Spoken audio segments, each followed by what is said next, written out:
Bain puts so much pressure on you various ways, gets advantages, and then those other guys, to a man, really drive the ball with strength and force. And even if they don't score, it gives them an opportunity to cut and rebound. So I thought really the story of the game defensively was the last 5 minutes, where we were able to get some stops when we needed to. And we've talked about these momentum swings, and I think it was a 10-point game around the 5-minute mark. So for our guys to finish the game the way they did was really good. A big part of that was Garris being aggressive. Mm-hmm. I talked to him earlier today about knowing when to pick his spots and being discerning in those moments. Just what have you seen from when and where he knows how to come in and pick where he can score? Well, I think he's still finding his way. He's for a player that he's capable of scoring in a lot of ways. He's also unselfish, and I think sometimes, particularly when you're with a new team, you're trying to be unselfish at times, and that can blur your reads a little bit. But I think particularly as the game went on, I thought he got even more comfortable in those situations, particularly when people are trying to deny Trey the ball from the time he steps on the court.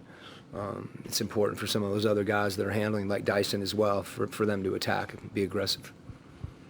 And Coach, Garrison Matthews being ready as usual, going tonight and he gets you 4 big baskets. Yeah, it was, particularly with George not playing, Garrison's ability to knock down shots. He's been doing that all year, and really, people don't.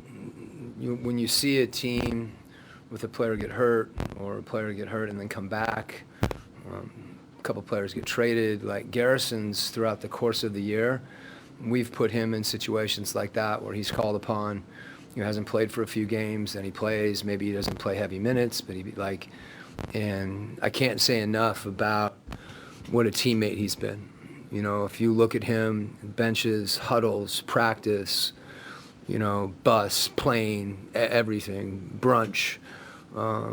He's as committed to the group, and through, situations that would be easy for a player to detach, and to be in their own head thinking about, hey, I could have done this. I shot the ball well. I didn't get a chance to play this game, and there's been all of that this year, and he's performed through all that.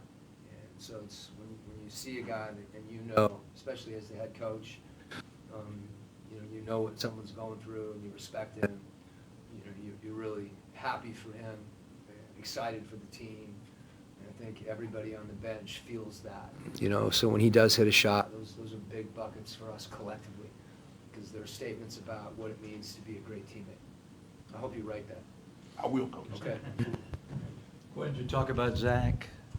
I have not talked about Zach. The poise with which he played tonight was remarkable. He, I think we talked about, the last game, some of the physicality that he faced during that game. This game was the same, and his ability to play through that, play strong. He's always going to be there defensively as a deterrent, if not, making a play. And this is kind of Zach's journey. He's just going to keep getting better, and he competes. I got on. I don't think I yelled at him as loud. I might even broke a clipboard because he didn't get back on defense a couple times, and he was screwing around trying to guard the ball. And he's got a lot of pride. He's got a lot of pride, and it was good to see him. And I know what a competitor he is, and he's a player. You can coach him hard. He doesn't take anything personally, and happy to see him play with the kind of competitive fire that he did tonight. Okay.